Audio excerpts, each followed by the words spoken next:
Yes, it's 2025, Happy New Year, and it's time for us to build a new habit. I hope in this video you will find motivation. Kung nag-iisip mag-exercise para sa taon na to, it's time for you to do that. It is not an accident na nakita mo tong video na to. This video is not only for people na nasa 40 na yung edad, but this is also for people mas bata pa dun. Kasi sa klase ng lifestyle natin ngayon, gadget and whatnot, technology, lahat, you can do it in the palm of your hand. Kumbaga parang nagkakaroon na pupunta tayo sa sedentary lifestyle. Hi! Good morning. Or should I say great morning, mga kanosi. And as you can see, ito yun naman, hindi pa ako nag-aayos sa buhok. I would just like to encourage everyone to build a new habit this year of 2025. Nag-start ako mag-exercise last year of September. And since then, hindi ko na talaga siya tinanggal sa sistema ko. Sabi nga, di ba, in order for us to build a habit, we must do it for 21 days consistently. And kapag nalagpasan mo na yun, for me, hahanap-hanapin na yun ang katawan mo, I believe. Hindi ko sinasabi na every day or consistently nakakapag-exercise ako. May mga araw na hindi, pero I'll make sure na kapag 2 days ako hindi nakapag-exercise, hindi ko na yun gagawing 3 days. Simula nun, tuloy-tuloy lang yung pag-exercise ko. Diba? Maganda na hindi lang New Year's resolution yung ating binubuo. Actually, hindi talaga ako nag-create ng New Year's resolution. I always wanted to do new things on a yearly basis. Bagong kaalaman, bagong skill, and I'm so glad to share. And today, I'm gonna show you, or at least, I hope that kung nag-iisip ka na gumawa ng bagong habit or mag-exercise para sa taon na to, it's time for you to do that. It is not an accident na nakita mo tong video na to. Hindi ako gym guru, hindi ako trainer, but some of the exercise that I'm doing, nakukuha ko lang sa YouTube. And most of the time, kaya hindi natin minsan nagagawa yung isang bagay, it's because wala tayong kasama, wala tayong kabady. To be honest, nung time din naman na nag-start ako mag-exercise, meron akong kabady, and I feel like I am accountable to that bunch, to those people na nag-exercise ako together. And since then, na-build na yung habit na yun, kahit hindi na kami nag-exercise ng sabay-sabay, na-build na yung habit na mag-exercise ako kahit mag-isa. So, that is also one of the things that I would like to, impart or share to you, kasi mahirap talagang gawin yung isang bagay, lalo na ang exercise kapag ka nag-iisa ka. I hope in this video, you will find motivation to do it, and you are free to look for any exercise na available sa YouTube. Kung meron kang, sariling system, sariling set of exercises that you want to do on a daily basis, it's up to you. Ang importante is you will be encouraged, you will be motivated, and you will feel accountable, hindi lang para sa sarili mo, but also para sa pamilya mo. Bakit para sa pamilya mo? Kasi, di ba, kaya nga tayo nag-exercise, kasi we wanted to stay healthy, hindi lang para maging fit, hindi lang para magka-muscle, hindi lang para matone yung katawan. Sunod na yun, kasunod na yun. But of course, we are exercising kasi gusto nating maging healthy, gusto nating mas sumaba pa yung buhay natin in order for us to do what we wanted to do in life, diba? So, bago pa dumami yung mga sasabihin ko, exercise with me, and then I appreciate if you're gonna leave a comment in this video after you exercise and tell me what you feel. Nahirapan ka ba? Para sa iba, madali na may kasama nag-exercise. So, let me know at the comment section, okay? Let's do this. So, gear up. Gear up talaga. Hindi naman. Galagi lang ako dito kasi makati yung buhok sa mukha. For me, hindi ko naman kailangan magpaganda kapag nag-exercise, diba? So, this is me. Alam mo yun, hindi naman kailangan maglagay ng kung ano-ano sa mukha. This is the real and the raw me. Ano yung ginagamit ko na gloves? Gloves. Nahirapan talaga akong salita. Ano yung ginagamit ko na gloves? This is actually bought from parang factory sa may Laguna, banda. Hindi siya YSL, hindi siya yari sa Laguna. Factory sa Laguna, and doon ko nabili itong gloves na to. And it's still, buo pa din siya. And ito yung ginagamit ko pagka nagbubuhat. Hindi naman masyadong mabigat yung weights na ginagamit ko. One of those, or should I say, yung set ng dumbbell ko is just 3 pounds. 3 pounds each. Ito yung isa. And then may isa ako na 5. I believe this is 5 kasi it's 2.2 kilograms. So, ibig sabihin niya, 5 pounds nga. Kasi 1.1 per plate. Ito yung ginagamit ko if I wanted to do something for my triceps, yung mga ganun-ganun and whatnot, diba? So, this is what I'm gonna do today, but I'm gonna start doing some sort of cardio. 30 second lang yan per leg. So, that's what I'm going to do, and then ikaw na bahala if you want to do something else aside from that. Okay? Let's exercise.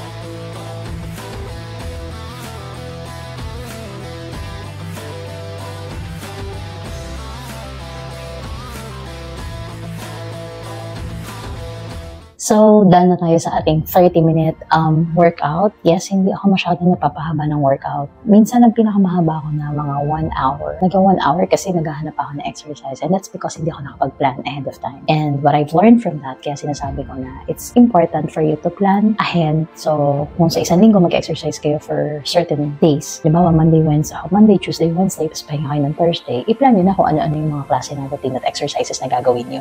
Because it's helpful kasi nakakatipid tayo sa oras. And just like what I've said, ako minsan tumatagal kasi naghahanap pa ako ng gagawin ko. Also, alam ko yung target area ko. For that particular day, hindi naman ako nakapag-prepare ko ano yung exercise ko. Kaya kung alam mo na bago ka mag-start mag-exercise ko ano yung mga gagawin mo, ilang repetition, ano yung target mo for the day, mas mapapaiksi yung time na exercise mo. And for me, 30 minutes to 45 minutes is enough. Kasama na dun yung stretching afterwards. Importante kasi na nakakapag-stretching tayo after our exercise para hindi sumasakit yung katawan natin. I know you will say na, okay, nag-exercise ka, but how's your diet? Kasi nung una din, ito rin yung isa sa mga napapastop sa akin kung bakit ayoko mag-exercise. It's kasi bukod sa nakakapagod, kailangan magpalit ng damit, mag-isip ko ano yung exercise, tapos wala kang kasama. Alam mo yung motivation? Wala. And ang tinitingnan ko is yung hirap agad rather than yung reward. So, if you were able to watch my previous video, I mentioned about pain versus pleasure. We must see kung ano yung beauty ng gagawin natin kaysa tignan natin yung pangit, kaysa tignan natin yung effort na i-exert natin. My diet, simula nung nag-start ako mag-exercise, naging conscious na ako sa kinakain ko. I'm a fan of chicharon, lechon. Hindi kasi sinasabing hindi na ako kumakain, pero sobrang bawas na yung pagkain ko. Why? Ang reason behind it is, hindi dahil sayang yung exercise ko, but because I wanted to live a healthier life, and doon sumunod yung diet ko. Hindi ko sinasabing super diet ako, pinipili ko yung kinakain ko. Pero may mga time, syempre wala namang, hindi mo naman nasusustain yung as in super veggies and meat, walang rice, hindi naman. May rice pa rin, pero binawasan ko. So, in other words, kumakain ka pa rin naman ng maayos, it's just that controlled, and pipiliin mo na, eto ba makakabuti ba sa akin to or hindi? It's actually hard to build a habit like this, especially kapag tumuntong ka na ng 40. And this video is not only for people na nasa 40 na yung edad pataas, but this is also for people na mas bata pa dun. Kasi sa klase ng lifestyle natin ngayon, gadget and whatnot, technology, lahat, you can do it from the palm of your hand, di ba? Kaya mong gawin to just by checking the internet or whatnot. Kumbaga parang nagkakaroon na pupunta tayo sa sedentary lifestyle. And we are encouraging you here in Rosie na start this year, right? Hindi mo kailangan mag-create ng New Year's resolution. All you have to do is to create that big goal, which is, let's say, mas malalim, be healthier, para not only for yourself, but also for your family, for the people you serve, sa work mo, diba? I believe you're passionate to do things, and hindi mo yun magagawa if you're not healthy, okay? Huwag na nating hintayin pa na dumating tayo dun sa point kung saan kailangan na nating mag-maintenance. Kaya nga, it's called maintenance kasi kailangan mo na siyang i-take, wala na siyang tanggalan, kumbaga. So, rather than pumunta dun sa maintenance, i-maintain na natin na healthy yung katawan natin. And you can start from 8 minutes, 10 minutes, 15 minutes, and so on. Meron akong kaibigan na na-encourage ko daw gawin to on a daily basis kasi hindi na maganda yung nararamdaman niya, nag-spike na yung cholesterol niya, so you may want to do something too. Every day for 7 days, challenge niya yung sarili niya to do exercise for 8 minutes. And I believe consistent pa rin siya na ginagawa ito. And sinabi niya rin sa akin nung hindi kami nakita na that particular action plan helped her to start exercising.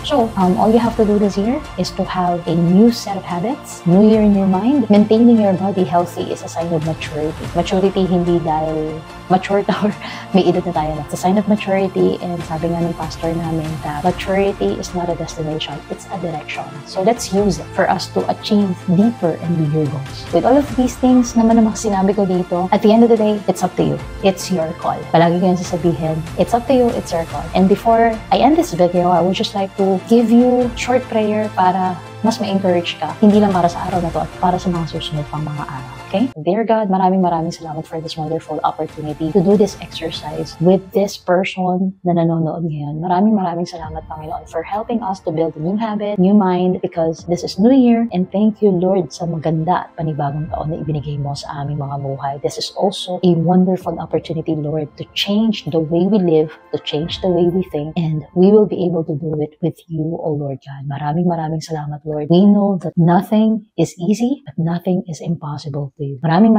salamat, Lord, for this wonderful opportunity, and bless, provide everything that this person need, O Lord God. Bigyan mo siya ng napakagandang health, O Lord. Make this person's family healthy, puno ng love, magandang relationship, more opportunities, and more provision, overflowing grace and blessings, O Lord. Maraming salamat. Protection, healing, and guidance, O Lord. And we're praying all of these to you in Jesus' name. Amen. Maraming salamat, Kenosi.